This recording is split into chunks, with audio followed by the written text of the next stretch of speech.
Hi guys, thanks for tuning in to another episode of Nuggets News. In this video I want to discuss whether or not banks have the ability to ban us, the customer, from buying Bitcoin and cryptocurrency. So it's been in the headlines a lot lately.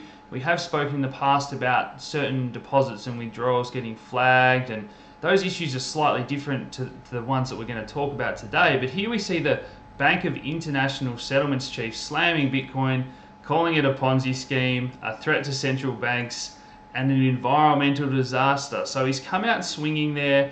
Obviously, guys, we know that these central bankers are threatened by this system, which is better than the legacy system that they possess and that has given them so much power over the years. So on a positive note, in Australia in the past few days, we've seen the banks come out and confirm that they do not currently have plans to block their customers' ability to buy Bitcoin and cryptocurrency. So yes, that's a positive, but today I want to talk about those other options.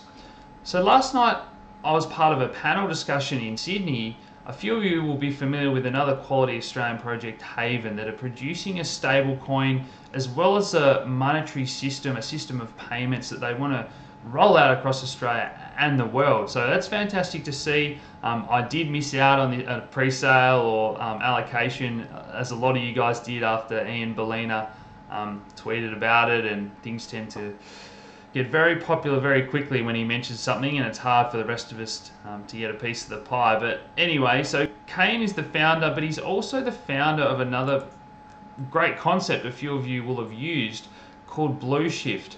And what this does here, if we go to the Blue Shift website and click on Browse Network, this brings up location. So you just type in your postcode. This will bring up the nearest news agencies to you where you can make a cash deposit. So a lot of you will have used CoinSpot and you'll be familiar with that.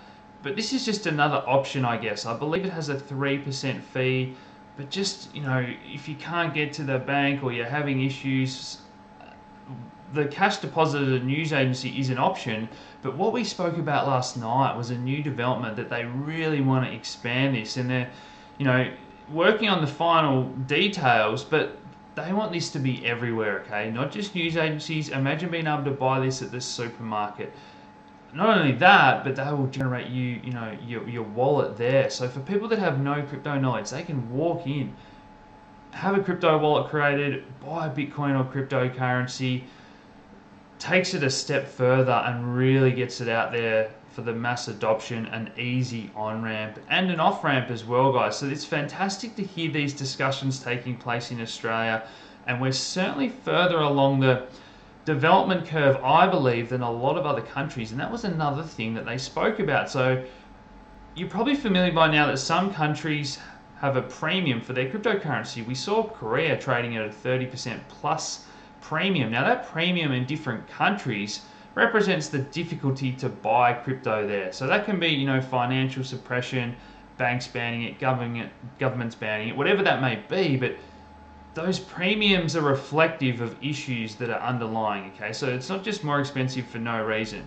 Now in Australia, these guys were telling me that they've got to purchase so much cryptocurrency that we're definitely a net importer of cryptocurrency into Australia. So the issue and the bottleneck for them is still the banks and the legacy settlement system. So they want to buy, let's call it a few $1 million of Bitcoin for their customers, but they need to pay, and those international transfers, those wires, take time, there's fees. It's a real bottleneck and a headache for them as well. So they were telling me they're working on, you know, technology and ways to get around that as well, because the traditional financial system is letting them down as well. So it's just great to hear all this stuff going on behind the background, making it easier for us to buy cryptocurrency, hopefully cheaper as well as those fees come down if we are paying a slight premium here in Australia. But I definitely agree that Australia is ahead on the mass adoption curve compared to the rest of the world. And when we had that run up in price, it was just absolutely everywhere. You couldn't go anywhere in Australia, you know, barbecues, campsites, the supermarket, without hearing people talk about crypto. And I definitely think that is not the case worldwide. So I'll be interested to hear your comments below. Let me know what you think. And we've certainly been through 6 or 7 of these cycles. And I think people, when they get into crypto, each time they think that when we have a deep pullback, that's the bubble, that's burst. But guys, the fact is we have these emotional cycles depending on whoever's aware of crypto and into crypto. And I don't think that everyone, the majority of the population is aware of crypto by any means. I think it's still, the figures are 1% or something like that. So when you see this chart, yes, we do have run-ups and euphoria and returns and corrections, but I've been through 6 or 7 of these. So it's important to remember that this only applies to the number of people that are currently in the system. And if we get more people in the system and it continues to grow, then we'll go through this phase again and again. So just something to be aware of. It's exciting to hear that Australia is a huge net importer of cryptocurrency. It's exciting to hear all those developments where we can deposit through news agencies and hopefully soon supermarkets and all sorts of retailers to do cash deposits to buy cryptocurrency and generate a new wallet altogether if you haven't been into this space very long.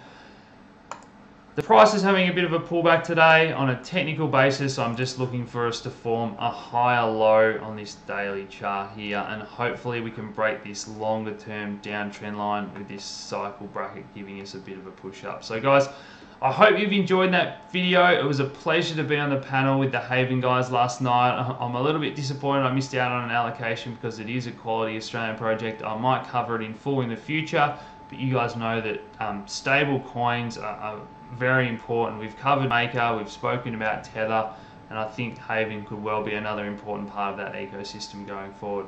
So hit that like button, share these videos around, subscribe if you haven't already, and thanks for tuning in, guys. Cheers.